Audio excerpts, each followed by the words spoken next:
Yep, it's Dirty Boys Radio on your Hot 104.1, St. Louis source for hip hop and R&B. Your Dirty Boy A+ and in the building right now, man. You've been hearing this record all over hot, man. It's most requested right now. Straight from the shot, up 55. BJ, the Chicago kid, in the building. Yes, sir. Chilling. What's good with it? Man, you talking about this record, man. That's what's good out here right now, man. Ladies loving it. Of course, man, you brought the man Chance the Rapper to Hot 104.1, man. We ain't had a Chance the Rapper single on the air, but BJ, the Chicago kid, made it happen with this newest single right here. And this is a good promotional item, too. I like this church fair we got going right now. Yeah. Man. It's just something cool to keep it going, man. Literally something cool to keep it going. You exactly. know what I mean?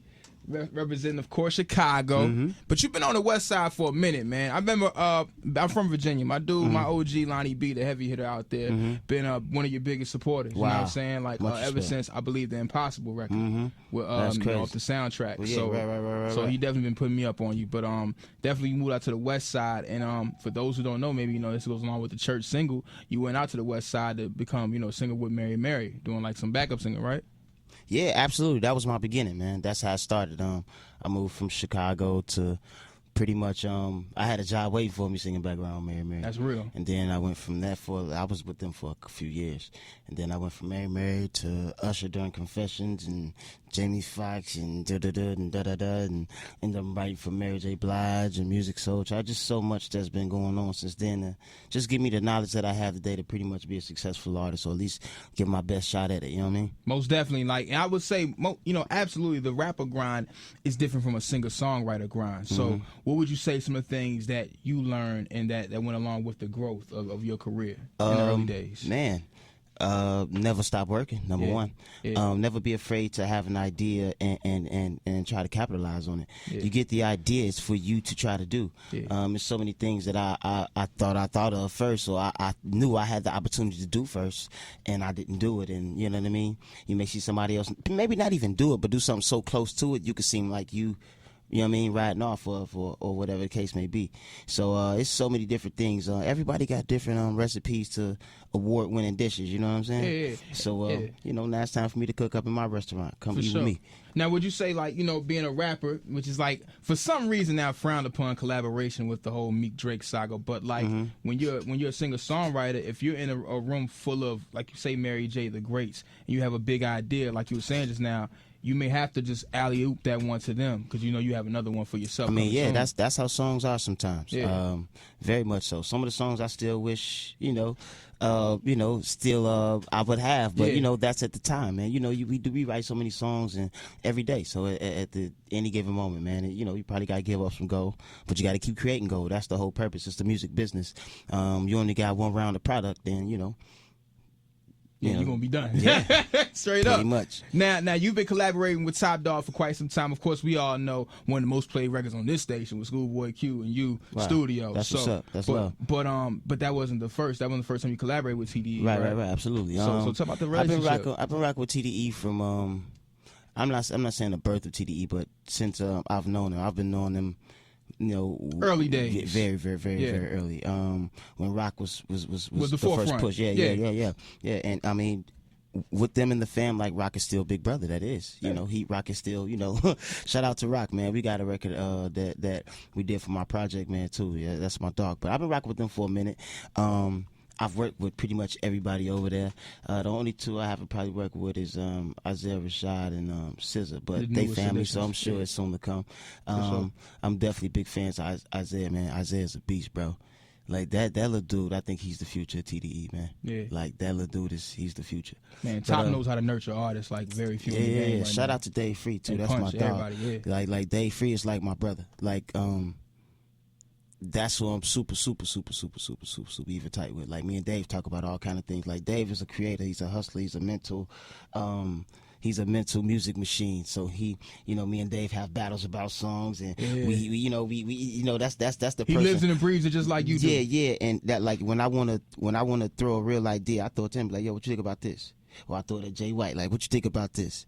Like I want guys that I know that have a huge high level, like, far as taste. They palate is crazy to the point where I poke holes at this. Like what's tell me something bad about it. Yeah. You know what I'm saying? Find something wrong with it. I feel like everybody needs somebody like that where you can throw ideas off of them and just try to make sure you got something. Yeah, you make sure you got something of great quality before it's actually released or even heard. You know what I'm saying? In my point of view. And that's what I'm saying. Going back to what I was saying earlier about rapper or the rap culture, hip hop shaming that. Like, I don't get that. Like, that's how steel sharpens steel. Like, yeah, indeed. But you know, every rap artist I work with that's like big, they always had other writers in the room. They always had other writers in the other room. I've never not seen it. It's what it is. That's what I'm saying. It's like you said, it's the music business, man. If you want to do this for real, you want to be the best at it. And it starts with you and it ends with you. But you also want to bounce great ideas off of other people. Yeah, that's what the idea is about, man. I remember Kanye asked me, what do you think about this verse? And he rapped the verse to the beat right there in my face. Like, he don't have to do that. But for somebody to want to know, you know, and trust your opinion, you got to respect that, bro. That's what it is, man. BJ Chicago Kid in here right now on your Hot 104.1 St. Louis source for hip hop and R&B. Yeah. Now, of course, BJ repping the crib, but you've been based on the West Side for some time. But I know you stay in tune with what's going on at home, and Absolutely. I mean, just speak on. I mean, what we see going on for quite some time. You know, there's nothing new. But there was a recent horrible tragedy where a 9-year-old was killed due to gang ties, and I mean, this is I don't want you to even say come up with a solution, but just your thoughts on it, because I know you're a thoughtful person when it comes to that. I definitely think it's terrible. Yeah. It's terrible. And what's crazy is a day or two before that, a model had just won this big contest and she got killed. Yo, you're like, her story ain't even get a chance to get her because of the kid. It's terrible, bro. Like she just like got this big deal. She just ain't signed the paperwork, bro. TV, like huge, and she got killed. She got shot in Inglewood. Man. So there's nowhere in the world I can condone violence, bro. I still have little ones that's there. I got nieces that still live in that city. You know what I'm saying? I still got godkids that still live in that city. I don't condone it at all. So I never lived in Chirac. I always lived in Chicago, what people call Chi-Town. You know what I'm saying? That's where I grew up. I grew up where I could still go outside and play basketball, ride my bike, shoot dice, whatever I was doing as a knucklehead, but I was able to do it freely outside without having to worry about too much. But it's like it ain't the same no more, yo. And what's crazy is it's like the ones that's like in the streets now, they ain't just start doing this yesterday. They seen a generation before them do it, and they had a chance to do it a little bit more. Now they got older and they grew in it. Now it's so it's the game. But the only way, the solution is gonna come from the inside. It ain't gonna come from the outside. Thank you. That's the best thing I could say. Thank you. I appreciate that right there. BJ Chicago Kid. Tell me about Mafia Music and the Mafia Project. I didn't know what Mafia stands for. Mafia stands for Music Ain't For Everybody, man. Elaborate, please. I just feel like this the generation of add water and serve. Microwave music, man. Yeah, and I ain't into that. I don't like that either. I like cutting up the onions, you know what I'm saying? The preparation. Making the broth, you know what I'm saying? It just tastes better, it feels better. Make the house smell better. You know what I'm saying? You know what I'm saying? Yeah, all that. Yeah, I just believe in doing it the right way. I used to go to a lot of conferences and crazy stuff, and everybody handed me flyers and CDs and pamphlets and all this stuff. I was like, everybody ain't gonna make it. Yeah. Somebody will see this and think this the route to go. Now they gonna spend all this money on all this, and I ain't gonna see y'all in 2 years. 0 results. And I just really understood music wasn't for everybody. Like, some people are really meant to just enjoy it or be in other sides of it. But it makes me a warrior and an advocate of just doing this thing the right way, and with the respect and responsibility of, just having something to say. So every time you say BJ the Chicago Kid, you actually speaking positivity from my city. So every time they could do report what you report. But at the end of the day, when you say my name, we got one up. Exactly. Yep. And BJ the Chicago Kid is on a legacy label like Motown. Can you just speak about that for a second? Man, that's an honor, man. Yeah. It's an honor. It's crazy how much my life is parallel with a lot of people from Motown, and I see a little Berry Gordy in me too, yo. It's crazy. Visionary. I understand it. I get it. It's no better place. I'm happy there too. Yeah. New project on the horizon as well after this church. Of course, 2016. Building that project was pretty unique. Motown put us in a very unique situation to create with some of my favorite people that I've always created with, so I don't have to do anything new, anything different. We could just all enhance what we've been trying to do. So we realized we ain't trying to make the basketball team. We already made that a long time ago. Now let's try to win the championship. You know what I'm saying? Yeah, it's just a different mentality.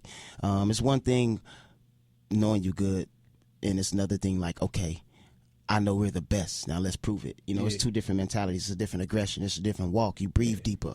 All that. I wanted them to feel that. Yeah, and about being like them over there, just having the same tools they have to win. And doing it our way. You know, doing it our way. Having the freedom. Motown, they're not forcing me to be Marvin Gaye or Stevie Wonder or Smokey Robinson, anybody of that nature. They want me to be the best BJ. So that's why, you know, any victory we have is sincere. Nothing over there is fake, man. That's what's really cool. Like when I got to Motown, it was a lot of regrouping happening, you know, like a business is. You know, Barry still, you know, comes and walks to the building every now and then. But it's the legacy is so big. Motown itself was setting itself up along with signing incredible acts like myself and Kevin Ross, and it's just so many other people that they signed to help make this legacy back dope again. So it's really, really, really dope. And I feel like us growing together, like I said, gives us sincere victories. I don't care if it's something with Billboard or something with the Grammys. Anything we have is sincere because we all really grew together. Like we all, we figuring out what this artwork should be because I wanted to be like this. But you're like, we actually grind it together. And when you have that and you get something that we all love, you understood you just grew 5 notches. And we grow all the time together. So I appreciate what Motown doing for you, boy. I think the Capital key, too, man. Yeah, for sure. I think the key to this conversation is collaboration is key. You have to share ideas. You have to, you know what I'm saying, don't be afraid of that. Don't be afraid of, you know what I'm saying, collaborating. Don't be afraid of saying, hey, what do you think of this idea? Like, because that is how we all get further along. And not even just music, just in life, man. Yeah, no man can do it by himself, bro, straight up. Yeah. But ain't nobody gonna work harder for yours than you. You know what I'm saying? Indeed. Nobody's gonna do that. Indeed. But probably Jason with his black A. For sure, man, for sure. Now, one more thing before we get into this church record, man. Real quick, briefly, speak on Chance the Rapper because I love how you brought him on this record. Oh man, that's little bro, man. Yeah. That's little bro. I'm not embarrassed to say that my little brother inspires me, dog.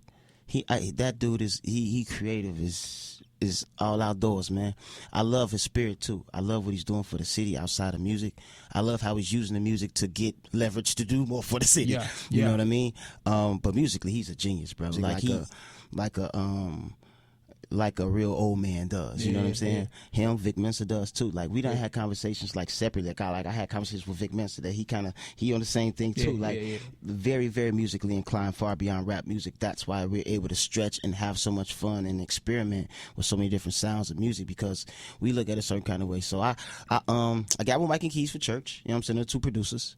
To make a long story short, I got with Mike Keys is like 2 brothers of mine. Everybody I work with, I really, really rock with. I prayed for that a long time ago. I wanted everybody that, and I know it ain't gonna happen in this business every time, of course, but I really rock with the people that I rock with. So that my circle, I'm real tight. I just went to the studio that day to hang out. I ain't go to record because I had a couple hours down. Like I just like to be around music when I'm, have my downtime, or just still stay in a creative vein, or just be sleep, one or the other. Because they worry me to death. As long as you're around, you know what I'm saying? So I went over there and they was playing the track, bro. I was like, what is this? They was like, we just did it.